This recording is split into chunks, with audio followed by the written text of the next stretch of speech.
UP चुनाव के लिए कांग्रेस और समाजवादी पार्टी ने अपनी पहली लिस्ट जारी कर दी है। अब आज बीजेपी की लिस्ट का इंतजार है। बीजेपी ने अपनी लिस्ट तैयार कर ली है और इस पर मुहर भी लग चुकी है। अब किसी भी वक्त इसे सार्वजनिक किया जा सकता है। इंडिया टीवी के पॉलिटिकल एडिटर देवेंद्र पराशर के पास बीजेपी की लिस्ट है। इस लिस्ट में 11 उम्मीदवार जाट समाज से हैं, 9 ठाकुर और 7 ब्राह्मण उम्मीदवारों के नाम पहले लिस्ट में हैं, जबकि 5 जाटव उम्मीदवारों को बीजेपी ने टिकट दिया है।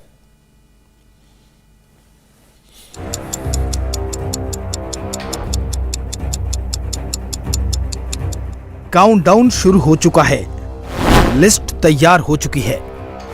उम्मीदवारों के नाम पर मुहर लग चुकी है।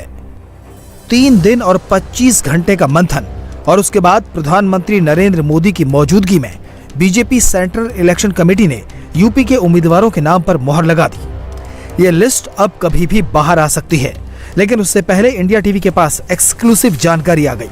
हमारे पॉलिटिकल एडिटर देवेंद्र पराशर के पास बीजेपी के उम्मीदवारों की लिस्ट है। सबसे पहले इस लिस्ट में मौजूद प्रमुख नामों पर नजर डालिए। कैराना से मृगंका सिंह, मथुरा से श्रीकांत शर्मा, थाना भवन शामली से सुरेश राणा, सरधना से संगीत सोम, नोएडा से पंकज सिंह, शामली से तेजेंद्र सिंह, गाजियाबाद से अतुल गर्ग, साहिबाबाद से सुनील शर्मा, लोनी से नंद किशोर गुर्जर, मुरादनगर से अजीत पाल त्यागी, मुजफ्फरनगर से कपिल देव अग्रवाल, मेरठ शहर से सुनील भराला, बागपत से योगेश थावा और हापुड़ से विजय पाल आरती। 172 उम्मीदवारों की पहली लिस्ट बीजेपी के लिए ओपनिंग बैटिंग की तरह है। पहली लिस्ट में बीजेपी का पूरा फोकस पहले 3 चरण के चुनाव हैं और इसमें भी सबसे अहम है पश्चिमी उत्तर प्रदेश। पश्चिमी उत्तर प्रदेश के लिए उम्मीदवारों का चयन बीजेपी किन समीकरणों को ध्यान में रखकर कर रही है, इसका डिटेल जानने से पहले पश्चिमी यूपी के कुछ सीटों की रिपोर्ट देख लीजिए। इंडिया टीवी को जो एक्सक्लूसिव जानकारी हाथ लगी है उसमें पश्चिमी यूपी सबसे अहम है, क्योंकि यही पहले चरण का चुनाव है। पहले चरण के 4 दिग्गजों पर एक बार फिर नजर डालिए। मथुरा से ऊर्जा मंत्री श्रीकांत शर्मा चुनाव लड़ेंगे। रक्षा मंत्री राजनाथ सिंह के बेटे पंकज सिंह नोएडा से ही चुनाव लड़ेंगे। मेरठ के सरधना से संगीत सोम को उतारा गया है, जबकि शामली से पार्टी ने सुरेश राणा पर भरोसा जताया है। पश्चिमी यूपी में होने वाले चुनाव के ये वो बड़े नाम हैं जिन पर पहले चरण में सबकी नजरें टिकी रहेंगी। नाम हाई प्रोफाइल है और बीजेपी सरकार के कामकाज के अलावा उनकी पॉलिटिक्स की साख भी मानी जाती है। गाजियाबाद से अतुल गर्ग और साहिबाबाद से सुनील शर्मा का नाम है। मेरठ शहर पर सुनील बराला और मेरठ दक्षिण से सोमेंद्र तोमर का नाम है। मेरठ में 7 विधानसभा क्षेत्र हैं और अभी 3 टिकट को लेकर जानकारी मिली है। मेरठ शहर और मेरठ दक्षिण के अलावा मेरठ कैंट से इस बार बीजेपी मौजूदा विधायक सत्यप्रकाश अग्रवाल के बेटे को खड़ा कर सकती है। आगरा शहर से योगेंद्र उपाध्याय, आगरा कैंट विधानसभा सीट से GS धर्मेश, छाता सीट से चौधरी लक्ष्मी नारायण, दादरी से तेजपाल नागर, अतरौली से संदीप सिंह और जेवर से धीरेन्द्र सिंह।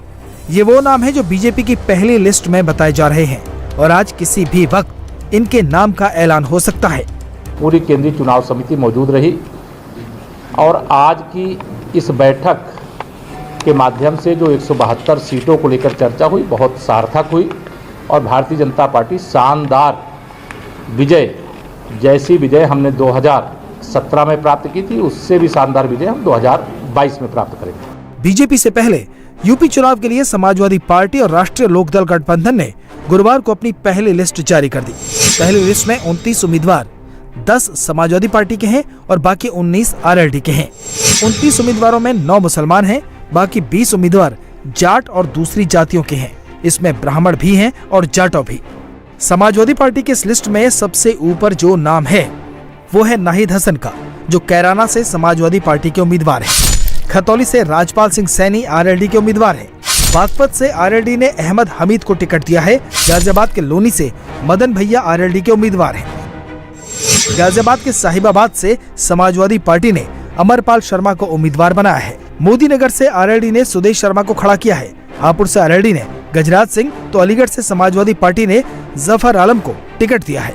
आगरा देहात से महेश जाटव RLD के उम्मीदवार बनाए गए हैं। समाजवादी पार्टी से पहले गुरुवार को कांग्रेस की लिस्ट भी आ गई। कांग्रेस ने 125 उम्मीदवारों की पहली लिस्ट जारी की। इन 125 उम्मीदवारों में से 50 महिलाओं को टिकट दिया गया है।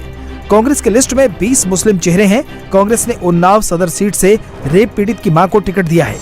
पूर्व केंद्रीय मंत्री सलमान खुर्शीद की पत्नी लुइस खुर्शीद को फर्रुखाबाद सीट से उम्मीदवार बनाया गया है। पीएल पुनिया के बेटे तनुज पुनिया को बाराबंकी के कादीपुर सीट से उम्मीदवार बनाया गया है। कांग्रेस के प्रदेश अध्यक्ष अजय कुमार लल्लू को तमकुही राज से उम्मीदवार बनाया है।